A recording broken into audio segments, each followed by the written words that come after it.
देख रहे हैं न्यूज़ नेशन और हम कोरोना की इस लड़ाई में आपके लिए मददगार साबित होते हैं। आपके लिए लेकर आते हैं रोज 2 देश के प्रतिष्ठित डॉक्टर्स को जो आपके फोन कॉल्स लेते हैं और आपकी तमाम समस्याओं का समाधान करने की कोशिश करते हैं। अगर आपको कोई सवाल है कोरोना से जुड़ा हुआ या फिर कोई भी मिथ आपके सुनने में आया है जिसको आप क्रॉस चेक करना चाहते हैं, तो तमाम सवाल जो हैं आप हमारे डॉक्टर्स से पूछ सकते हैं लाइव न्यूज़ नेशन पर अगले 1 घंटे में। हिंदुस्तान ने ये भी जानलेवा वायरस लगातार कैसे पैर पसार रहा है देखा है। कोविड-19 से मौत का आंकड़ा बढ़कर 38 हो गया है। तो आप लगातार न्यूज़ नेशन पर ये जो नंबर फ्लैश हो रहा है हमारी स्क्रीन पर, आप उस पर कॉल कर सकते हैं और हमसे सवाल पूछ सकते हैं। हमारे साथ पद्मश्री डॉक्टर मोहसिन फली इस वक्त जुड़ चुके हैं और doctor Keshav Naithani global head health initiative IMFF से हमारे साथ जुड़े हैं।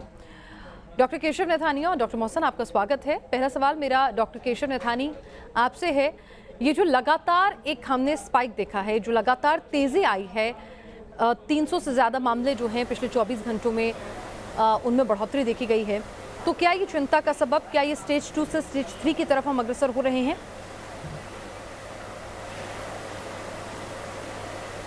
नमस्कार। और जो आपने पिछले 24 घंटों में जिस तरह की जो तेज़ी आई है, ये स्टेज 3 की तरफ हम प्रोग्रेस कर रहे हैं। और जैसे कि आप लोगों ने सबने देखा कि तबलीगी मरकज़ में दिल्ली में जिस तरह के जो केस सामने आया है, इसमें पूरे राष्ट्र के द्वारा प्रधानमंत्री, मेडिकल, पैरामेडिकल और समाज सेवी संस्थाएं, पुलिस, आर्मी, इन सब ने जितने भी एफर्ट किए हैं पिछले कुछ दिनों में, प्रधानमंत्री ने दोनों हाथ जोड़ करके पूरी जनता से, पूरे भारतवर्ष के लोगों से जो निवेदन किया है, इस पे एक तरह से ये लग रहा है कि एक बहुत बड़ी चोट है। और अभी तक जो फिगर्स आ रहे थे, जो कल तक थे, 1888 लोगों को मरकज़ से निकाला गया, लेकिन आज जो फिगर बताए जा रहे हैं 2361 तक लोगों को निकाला गया है, जिसमें कि 441 जो हैं वो कोरोना के लक्षण पाए गए इन लोगों में, और 1447 जो है इनको क्वारंटाइन सेंटर भेजा गया है जी। 24 में जो है संक्रमण के जो सिम्टम्स हैं उनकी पुष्टि हुई है। और इसमें जो है 2100 लोग जो वो थे, जो विदेशी तबलीगी कार्यकर्ता जो थे वो शामिल हुए थे। तो ये जो कोई भी मजहब, कोई भी जो मजहब के जो गुरु होते हैं, चाहे कोई टीचर्स होते हैं, वो ऐसे आपातकाल जो मानवीय, जो ये हमारे देश पे नहीं बल्कि अभी तो पूरे वर्ल्ड में लगभग 200 देश इसमें इन्वॉल्व हो गए हैं, जिसकी चपेट में आ गए हैं। चलिए, उनको भी अपनी जिम्मेदारी डॉक्टर साहब समझनी होगी। लॉकडाउन का पालन करना बहुत जरूरी। जी बिल्कुल, धर्मगुरुओं को भी इनिशिएटिव लेना होगा। सबको मैम इसमें बहुत ज़्यादा रिस्पॉन्सिबल होना पड़ेगा जी, क्योंकि उनकी बात जो है एक बड़ा तबका, उनके जब तमाम अनुयायी होते हैं वो सुनते हैं, तो आपको और ज़्यादा जिम्मेदार होना होगा। हमारे साथ हमारे अगले कॉलर जुड़ चुके हैं। जी, अपना नाम बताइए, सवाल पूछिए। मोहम्मद इरशाद हमारे साथ हैं। जी मोहम्मद इरशाद। जी मोहम्मद इरशाद, पहले तो आप टीवी के जरिए नहीं, हमें फ़ोन के जरिए सुने, और ये गुजारिश मेरी सभी दर्शकों से, अगर आप कॉल कर रहे हैं तो आप अपने टीवी का वॉल्यूम जो है उसको कम करिए और फ़ोन के जरिए हमें सुनिए। जी, सवाल पूछिए। जी सवाल ये, कभी मौसम जो है कभी गर्म हो रहा है, कभी ठंडा है, इससे लोगों को जो है ना सर्दी जुकाम बढ़ रहा है, तो इसके लिए क्या उपाय करने चाहिए? चलिए, डॉक्टर वली शायद ये समझना चाह रहे हैं कि सर्दी जुकाम जी फैल रहा है। हाँ जी फैल रहा है, तो ऐसे में कैसे डिफरेंशिएट करें? क्या पैनिक हो या फिर इसका अपना ही, क्योंकि सब लोग कह रहे हैं डॉक्टर के पास मत जाइए, डिस्करेज कर रहे हैं, तो क्या करें ये लोग? डॉक्टर के पास जाने बगैर कोई चारा भी नहीं है Pinaz. I wish all your viewers a very good evening. इनका सवाल इस तरफ इशारा कर रहा है कि अगर गर्मी आ जाएगी तो शायद हमको इससे निजात मिल जाएगी। ये ऐसा नहीं होने जा रहा है। हमको बिल्कुल मौसम पे डिपेंड नहीं करना है, हमको बिल्कुल अनुशासित रहना है, 100% अनुशासित रहना है, घर में रहना है।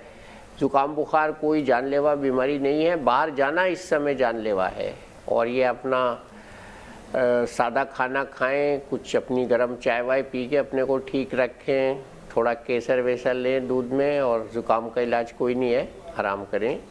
बुखार हो तो पैरासीटामोल लें। इससे ज़्यादा मैं इसको ये समझाना चाह रहा हूँ कि ये घर में रहें, जैसा अभी डॉक्टर साहब ने कहा, बिल्कुल मैं उनसे एग्री करता हूँ। घर में रहना ही इस समय का ट्रीटमेंट है, इस समय का इलाज है, और देश की उसी में खैरियत है, हमारी भी उसी में खैरियत है। बिल्कुल, हमारे साथ अगले कॉलर भी भिवानी से हमारे दर्शक जुड़े हैं। जी, अपना सवाल पूछें।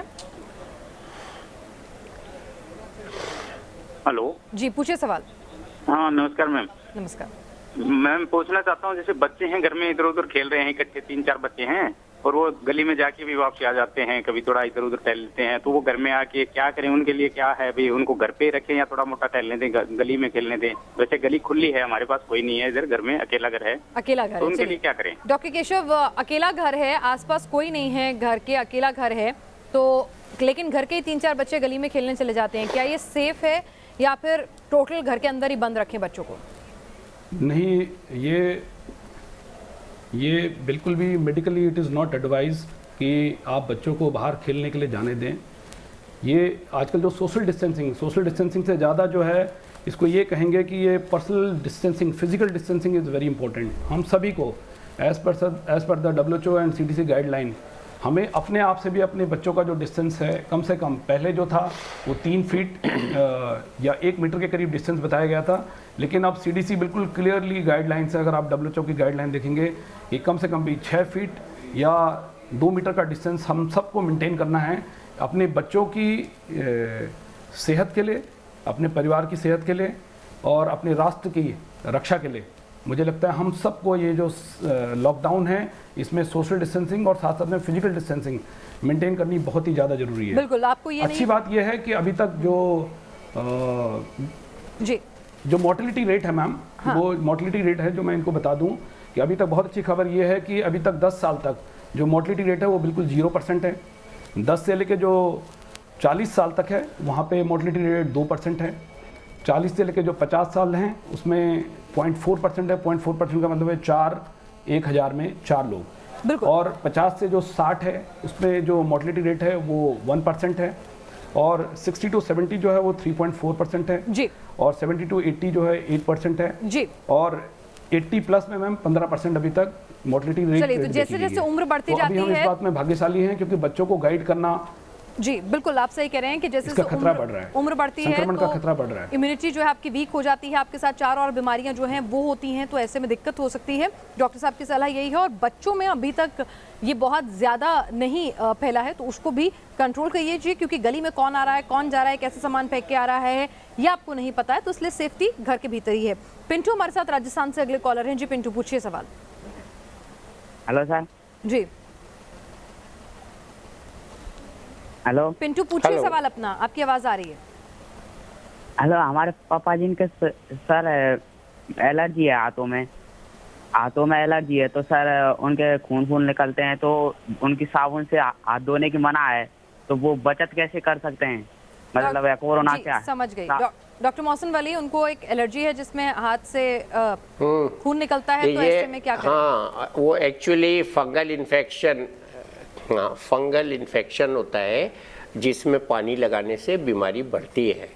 तो उनके लिए जो सैनिटाइज़र होते हैं बहुत अच्छे हैं, और वो डिहाइड्रेट भी रखेगा स्किन को, तो सैनिटाइज़र का इस्तेमाल करें और अपने हाथ को कोशिश ये करें कि ग्लव पहन के कवर रखें। ये एक सिचुएशन है जिसमें कोई भी सेकेंडरी इन्फेक्शन भी हो सकता है उनको, और उनको उसके ज़रिए उनकी इम्यूनिटी फर्दर कॉम्प्रोमाइज़ हो सकती है। Must be an old man, तो उसको ये और लोगों से उनको बिल्कुल अलग रखें घर के, और उनको हम सैनिटाइज़र का प्रयोग बताएं। सैनिटाइज़र जो जेल वाले होते हैं उससे जलन नहीं होती है।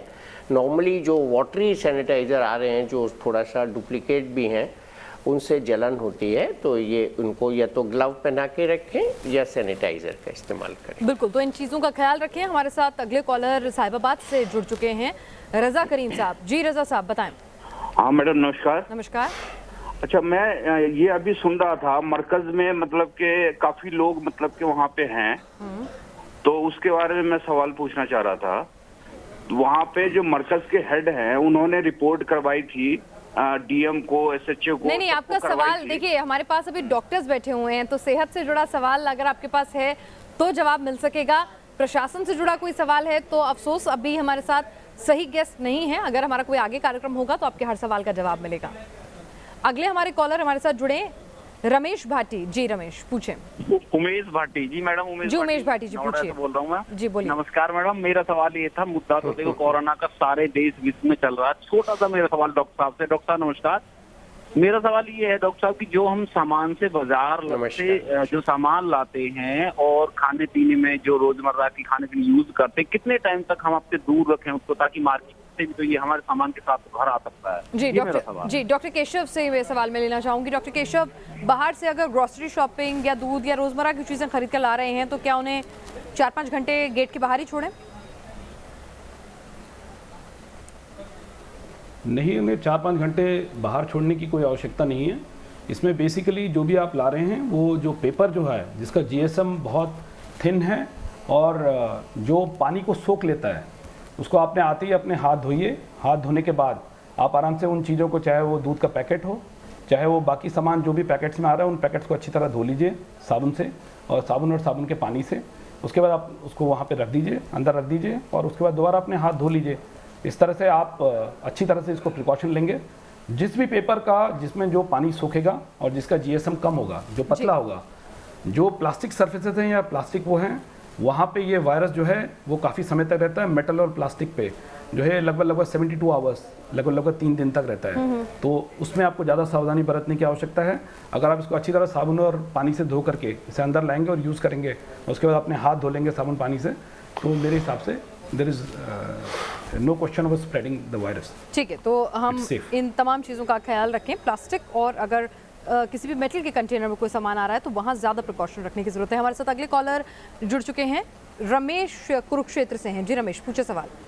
मैम मैं डॉक्टर साहब से पूछना चाह रहा मैम, ये जो दिल्ली जैसे शहर है, जैसे दिल्ली है, कलकत्ता है, मद्रास है, चेन्नई है, या तो वैसे जो शहर है बड़े मेजर सिटी है मैम, ये तो उसमें जो मान लीजिए जो कमरे होते हैं, रूम होते हैं 10 बाय 10 के होते हैं, उसमें अगर 4-5 सदस्य रहते हैं कि कमरे में मैम, तो उसमें बुजुर्ग भी हैं, तो वो किस प्रकार की मान वो करेंगे, प्रिकॉशन करेंगे? चलिए, अगर घर छोटा है और मेट्रोज में एक बड़ी दिक्कत होती है जहाँ पर छोटे कमरे होते हैं और रहने वाले ज्यादा होते हैं डॉक्टर वली, तो सोशल डिस्टेंसिंग तो घर के भीतर नहीं हो पाएगी, तो क्या प्रिकॉशन हो?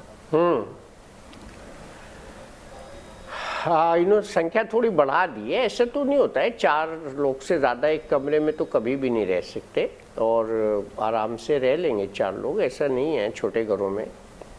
उसमें सबसे बड़ी जो ज़रूरत है, जो बुज़ुर्ग हैं आपके, उनको आइसोलेट कीजिए। किससे कीजिए? वो जो अभी सवाल आया था, छोटे बच्चे घर में खेल के बाहर से आ रहे हैं, उनसे बिल्कुल आइसोलेट कर दीजिए। छोटे बच्चे कहीं भी हाथ मार देते हैं, कहीं से भी वो कह जाते हैं, बच्चों को लोग प्यार भी करते रहते हैं, तो उनको हक भी कर लेते हैं। तो आजकल ये सब मना है, लेकिन बड़ा अजीब सा हुआ। लेकिन उनको अपने सबसे पहले बुजुर्ग का बिस्तर अलग रख दीजिए, उनकी चादर अलग रख दीजिए, उनकी चादर रोज़ बदल दीजिए, ओढ़ने की चादर उनकी रोज़ धूप में सुखा दीजिए और उनको आइसोलेट कर दीजिए। बाकी आप लोग अपने बिस्तरों में रहिए और छोटे बच्चों को साथ रखिए, उनके लिए मसहरी का इंतज़ाम कर दीजिए, बंकर बेड ले लीजिए, तो काम हो जाएगा। जी, हमारे लेकिन जितना अवॉइड करें, डिस्टेंस रखें, उतना अच्छा है। जी, अगले कॉलर हमारे साथ हैं, पूछें अपना सवाल। अमित शुक्ला हरिद्वार से। जी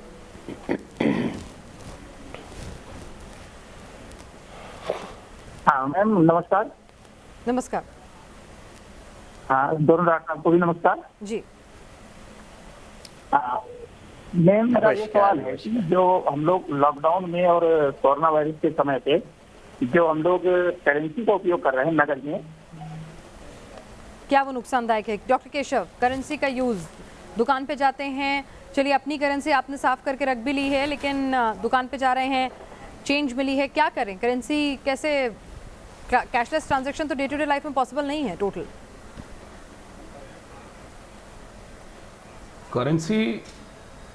करेंसी जिसे कहते हैं, ये सुपर स्प्रेडर कह सकते हैं आप इसको।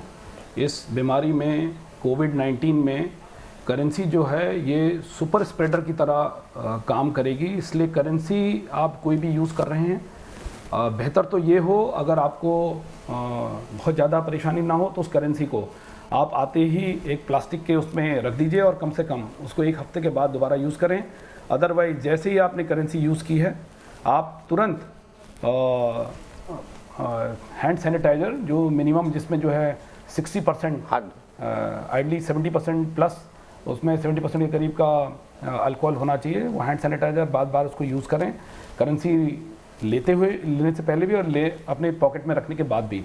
अपने घर पे आते हैं तो तुरंत अपने हाथों को साबुन और पानी से धोएं।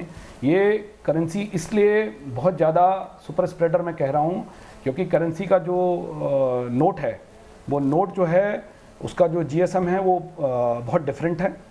उसके लिए जो पेपर यूज़ होता है it is very different paper. ये नॉर्मल थिन GSM का पेपर यूज़ नहीं होता, ये पानी को नहीं सोखता है नॉर्मली, तो इसलिए it is a mixture of paper and plastic, तो इसलिए ये पोटेंट स्प्रेडर है और इसलिए इसमें आपको बहुत ज़्यादा सावधानी रखनी पड़ेगी। बेहतर तो ये है कि आप घर आएँ और अगर आपको बहुत ज़्यादा दिक्कत नहीं है, बहुत ज़्यादा करेंसी लेके पहले तो जाए ना, और अगर आप वापस आकर के इसको वो करते हैं तो प्लास्टिक में रख के 1 हफ्ते तक यूज़ ना करें as per the proper guideline. जी बिल्कुल, इन तमाम चीज़ों का ख्याल रखें। जुगल किशोर हमारे साथ अगले कॉलर जुड़ चुके हैं। जी जुगल जी, अपना सवाल पूछें। नमस्कार जी। जी नमस्कार। मेरी उम्र 59 है, उतेज है। मतलब कि क्या सारे सिस्टम जो लक्षण आने चाहिए बीमारी के कारण के एक ही लक्षण के कारण आदमी को पता चल जाता है कि बीमारी है? अच्छा, लक्षण कैसे आइडेंटिफाई करें डॉक्टर वली? जैसे मेरे को सिर दर्द हो रहा है और कोई प्रॉब्लम नहीं है, सारे हाँ, सिर दर्द है, बुखार है, थकान है। देखिए, 3 चीजों में से 2 चीजें होना बहुत जरूरी है। इसे संक्रमण हो सकता है जो बाहर से आया हो या जिसको डायग्नोज्ड हो टेस्ट में या जो उससे मिल के आया हो, ठीक है, ये एक कैटेगरी हो गई कांटेक्ट की। दूसरा है बुखार। बुखार चौथे 5वें दिन भी आ सकता है, 7वें दिन भी आ सकता है। बुखार और ये 2 चीज़ें अगर कंबाइंड है, इसके साथ हेडेक हो सकता है, खांसी हो सकती है, एस्थमा लाइक सिम्टम हो सकते हैं और फ्लू लाइक सिम्टम्स हो सकते हैं, वो इतने स्पेसिफिक नहीं है। तीसरा इम्पोर्टेंट सिम्टम इसका है नाक का न बहना, उसके बाद भी फ्लू लाइक सिम्टम होना, गले का सूखना, थकान होना। सबसे पहले थकान होना शुरू होती है इसमें। तो अभी हम लोगों ने फील नहीं किया है, लेकिन जो स्टैटिस्टिक्स है वो ये बता रही है, और बहुत रेयरली कुछ केसेस में डायरिया, बहुत रेयरली, उसमें कॉमन सिम्टम नहीं है। तो जो बड़े सिम्टम मैंने 3 बताए उसमें से 2 का होना बहुत ज़रूरी है। बाकी खांसी है, बुखार है, हल्का ज़ुकाम है, बहुत लोगों के फ़ोन आ रहे हैं हम लोगों को, डॉक्टर साहब बुखार तो नहीं है लेकिन थर्मामीटर में नहीं आ रहा, लेकिन बुखार सा लग रहा है। तो ये सब कॉमन फ्लू के लक्षण हैं। और गले को साफ रखें, अपने नाक को साफ रखें, हाथ को साफ रखें। जी, हमारे साथ अगले कॉलर जुड़ चुके हैं। जी लखन हमारे साथ हैं आगर से। जी लखन, पूछे अपना सवाल, और एक और कॉलर है उनका भी सवाल लूंगी, फिर डॉक्टर साहब के पास। जी मैडम। जी नमस्कार मैडम। नमस्कार। एक्चुअली क्या है ना कि 2 क्वेश्चन है मेरे कोविड से रिलेटेड। तो कि एयर के थ्रू ट्रांसमिशन के कितने चांसेस होते हैं, साथ ही दूसरा क्वेश्चन है कि जो इसके वैक्सीन के आने की कब तक उम्मीद जताई जाए? जी चलिए, एक सवाल तो आपके ये हो गए, और अभिषेक भी हमारे साथ हैं। अभिषेक तिवारी, आपका सवाल क्या है? मैम मुझे ये क्वेश्चन पूछना था कि मैम रात में मुझे कल जो है हल्का सा फीवरिश टाइप मुझे फील हुआ, तो मैंने प्लेन पैरासीटामोल की टैबलेट को यूज किया, तो उसके बाद जो है मुझे कोई प्रॉब्लम अभी नहीं आई, तो क्या मुझे दवा कंटिन्यू करनी चाहिए? ठीक है, आप दोनों के सवाल लेते हैं। पहले लखन का सवाल ले लीजिए आगर से। डॉक्टर नथानिया, आपसे पूछना चाहेंगे कि उन्होंने जो दोनों सवाल रखे हैं उनका जवाब हम आपसे जानना चाहेंगे। मैम, पहला तो जो सवाल उन्होंने किया है कि हवा में कितनी देर तक ये वायरस क्या ट्रांसमिट हो सकता है। बिल्कुल, ये ड्रॉपलेट ट्रांसमिशन है। ये इसका ट्रांसमिशन ही जो है ड्रॉपलेट्स के थ्रू होता है।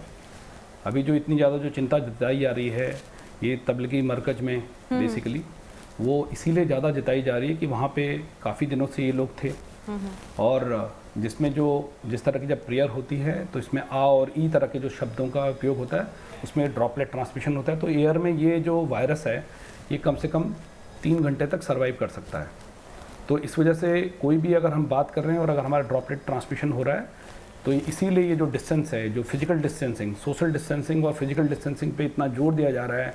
लॉकडाउन के अंदर भी जो एक रिक्वेस्ट सारी की सारी मीडिया, सारे के सारे मेडिकल, पैरामेडिकल, हमारे प्रधानमंत्री और सारी जो सामाजिक संस्थाएं हैं, ये जितने लोग भी अगर रिक्वेस्ट कर रहे हैं सबसे फिजिकल डिस्टेंसिंग के लिए, वो इसीलिए कि this is a droplet transmission. जी, आप लोगों को घर में भी, अगर आप घर पे भी हैं तो अपने एक दूसरे के साथ भी जी ड्रॉपलेट ट्रांसमिशन को रोकने के लिए थोड़ा डिस्टेंस बनाना बहुत ज़रूरी है।